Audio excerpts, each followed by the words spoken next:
and Investment Cooperation and implementing a visa-free policy for Sweden.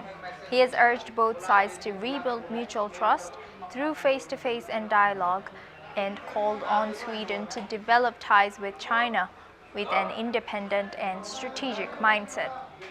Earlier, Wang has also met French and Spanish officials, reiterating that China and Europe should be partners, not rivals, amid deepening trade and geopolitical tensions. Justice Department to ask a grand jury to indict former Trump National Security Advisor John Bolton. The Justice Department is expected to ask a grand jury on Thursday to indict President Donald Trump's former U.S. National Security Advisor John Bolton. The possible indictment comes 2 months after FBI agents allegedly found documents labeled confidential in Bolton's Washington, D.C. office, which referenced weapons of mass destruction. If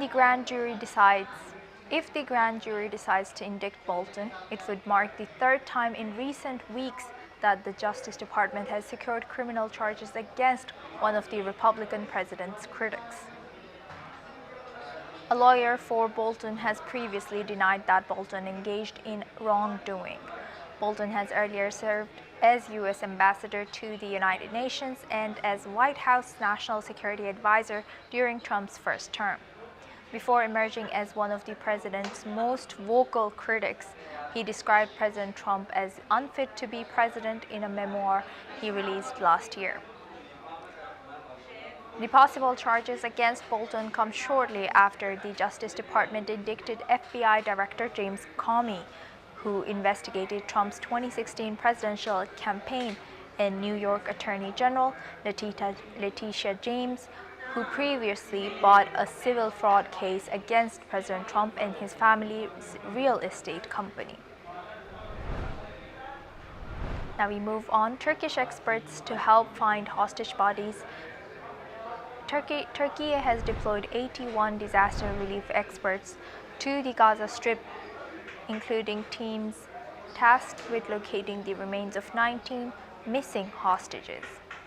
Meanwhile, a UN Development Program delegation is in Gaza to assess the damage and plan reconstruction.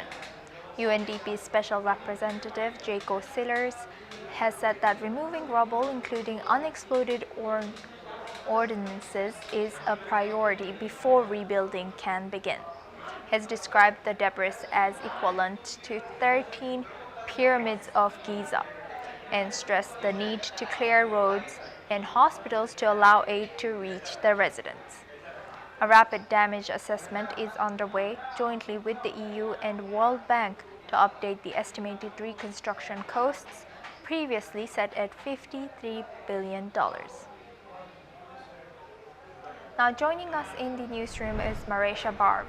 Marisha, what more can you tell us about the situation in Gaza in regards to the destruction and the aid situation? Well, yes, Asuma, like you very rightly mentioned, Gaza has experienced extensive damage due to the conflict with Israel. In fact, over 1 lakh buildings have actually been destroyed. A lot of infrastructure has been damaged over this war that has taken place.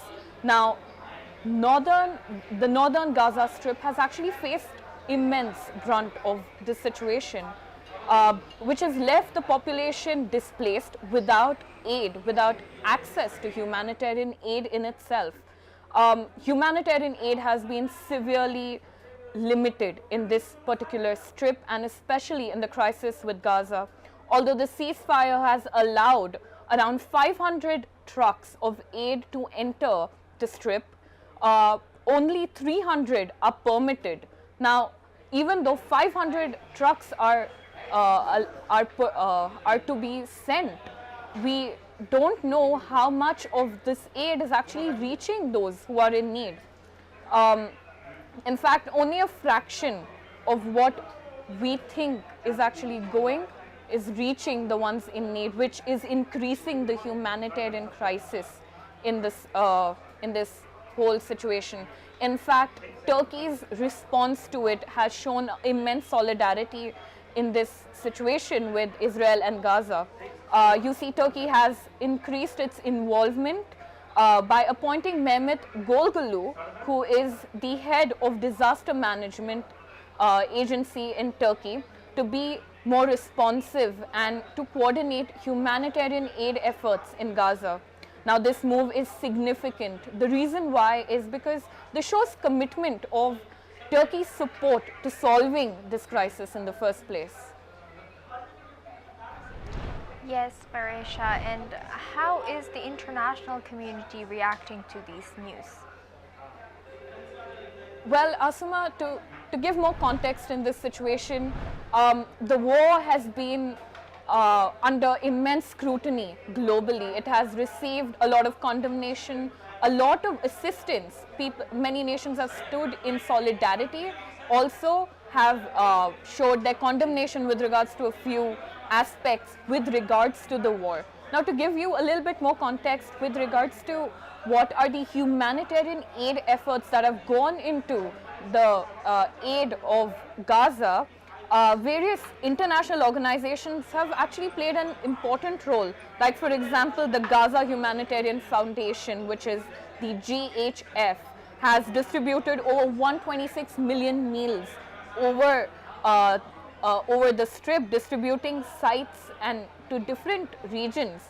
Additionally, the Norwegian Refugee Council has been providing multi-sectoral, life-saving humanitarian assistance to vulnerable families or individuals.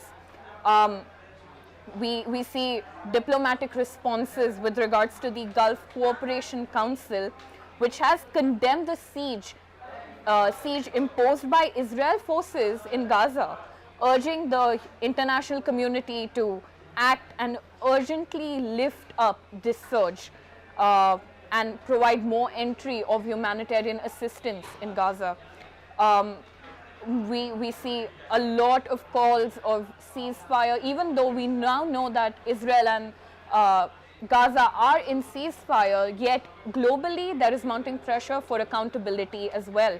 The IMF has actually gone ahead and emphasized the importance of maintaining the recent ceasefire deal in Gaza, highlighting that sustained peace will actually profit both the economic zones in the Middle East. With that, you see a lot of support and a lot of aid and support to providing aid has actually been seen by the Gaza Aid Flotilla that has been supported by so many global powers towards Gaza. So this is how globally Gaza has received support with regards to the humanitarian aid crisis. Thank you, Marisha, for sharing that. Now we move on to our next news. Following a deadly attack on a synagogue